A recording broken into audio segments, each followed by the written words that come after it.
আমরা জানি ইংরেজি অ্যালফাবেটকে আকার অনুযায়ী দুটো ভাগে ভাগ করা হয়, একটা ক্যাপিটাল লেটার বা বড় হাতের হরফ আর অপরটা স্মল লেটার বা ছোট হাতের হরফ। বাক্যে কখন আমরা ক্যাপিটাল লেটার বা বড় হাতের হরফ বসাবো তার একটা নির্দিষ্ট নিয়ম আছে। আজকে আমরা সেই নিয়মগুলো নিয়ে আলোচনা করব। দেখো, ক্যাপিটাল লেটার বাক্যে কোথায় বসে? 1 নম্বর, বাক্য শুরুর প্রথম অক্ষর ক্যাপিটাল লেটার হয়। যেমন উই আর হ্যাপি, এখানে উই শব্দের প্রথম অক্ষর ডাব্লিউ, তাই এটা বড় হাতের অক্ষরে হয়েছে। 2, ডাইরেক্ট স্পিচ অর্থাৎ প্রত্যক্ষ উক্তির যে অংশটা ইনভার্টেড কমার মধ্যে থাকে সেই অংশের শুরুতে প্রথম অক্ষরটা বড় হাতের অক্ষরে হয়। যেমন he said you must come, এখানে ওয়াইটা বড় হাতের হরফে হয়েছে। 3 নম্বর, প্রপার নাউন এবং প্রপার নাউন থেকে নেওয়া অ্যাডজেক্টিভের শুরুতে।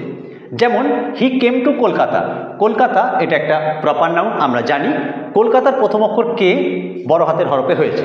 আবার is there any Chinese hotel, এখানে চাইনিজ এই শব্দটা চীনা নাউন থেকে আসা একটা অ্যাডজেক্টিভ এবং এর প্রথম অক্ষর সি, এটা বড় হাতের হরফে হয়েছে। ওকে। চতুর্থত, কবিতার প্রত্যেক লাইনের শুরুতে বড় হাতের হরফ হয়। যেমন টুইঙ্কেল টুইঙ্কেল লিটল স্টার, এখানে টুইঙ্কেল শব্দের প্রথম অক্ষর টি বড় হাতের হরফে হয়েছে। 5 নম্বর, প্রোনাউন আই এবং ইন্টারজেকশন সর্বদা বড় হাতের হরফে হয়। দেখো, একটা সেন্টেন্সে আই অর্থাৎ আমি, এটা যে কোনো পজিশানই বসুক অবশ্যই বড় হাতের অক্ষরে হয়। যেমন it is I who did it, এখানে আই বড় হাতের হরফে হয়েছে।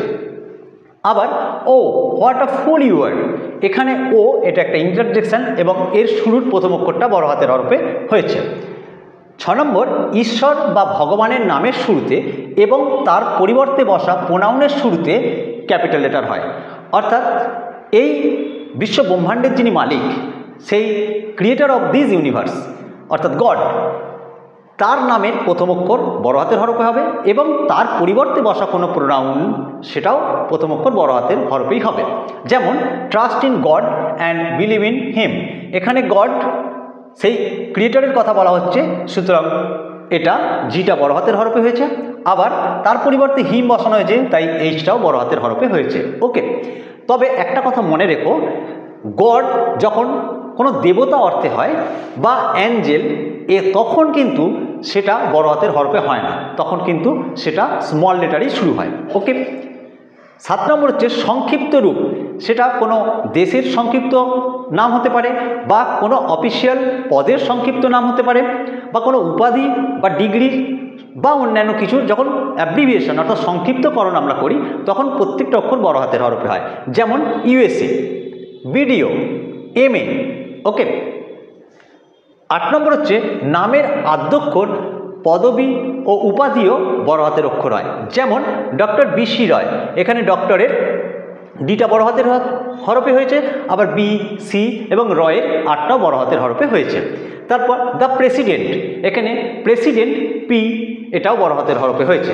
বা দ্য হেডমাস্টার, হেডমিস্ট্রেস যখন আমরা লিখি তখন এইচটা আমরা বড় হাতের হরফে লিখি, অবশ্যই সেটা উপাধি এই অর্থে।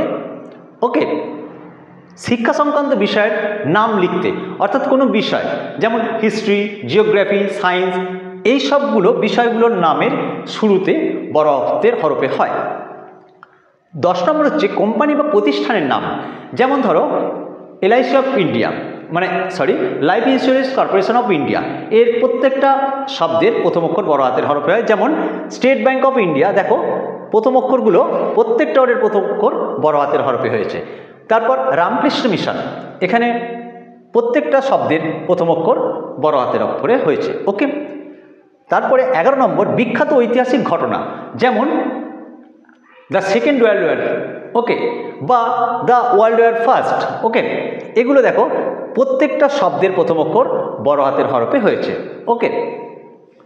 12 নম্বর জোর দেওয়ার জন্য, ধরো কোনো কিছু বক্তার কোনো বক্তব্যকে যদি একটু জোর দিয়ে পেশ করতে চায়, প্রকাশ করতে চায়, তাহলে সেটা প্রত্যেকটা অক্ষর বড় হাতের হরফে হয়। যেমন ট্রেসপেসেস উইল বি প্রসিকিউটেড, দেখো এখানে প্রত্যেকটা লেটার বড় হাতের হরফে হয়েছে। ওকে। 13 নম্বর কোনো অপ্রাণীবাচক শব্দে ব্যক্তি স্বভাব আরোপ করতে আমরা তার প্রত্যেকটা ওয়ার্ডের শুরুর প্রথম অক্ষর বড় হাতের হরফে করি।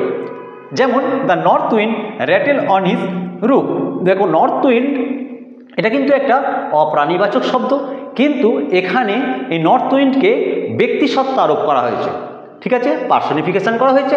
তাই এখানে এদের প্রত্যেকটা শব্দের প্রথম অক্ষর বড় হাতের হরফে হয়েছে, অর্থাৎ নর্থের এনটা বড় হাতের, উইন্ডের ডাব্লিউটা বড় হাতের হরফে হয়েছে। ওকে, 14 নম্বর দেখো, চিঠির সম্ভাষণ মানে প্রাথমিক সম্ভাষণ হোক বা বিদায় সম্ভাষণ, এক্ষেত্রে প্রথম অক্ষর বড় হাতের হরফে হয়। যেমন মাই ডিয়ার ফ্রেন্ড, এখানে এমটা বড় হাতের হরফে হয়েছে। ইয়োর্স ফেথফুলি, এখানে ওয়াইটা বড় হাতের হরফে হয়েছে। ওকে,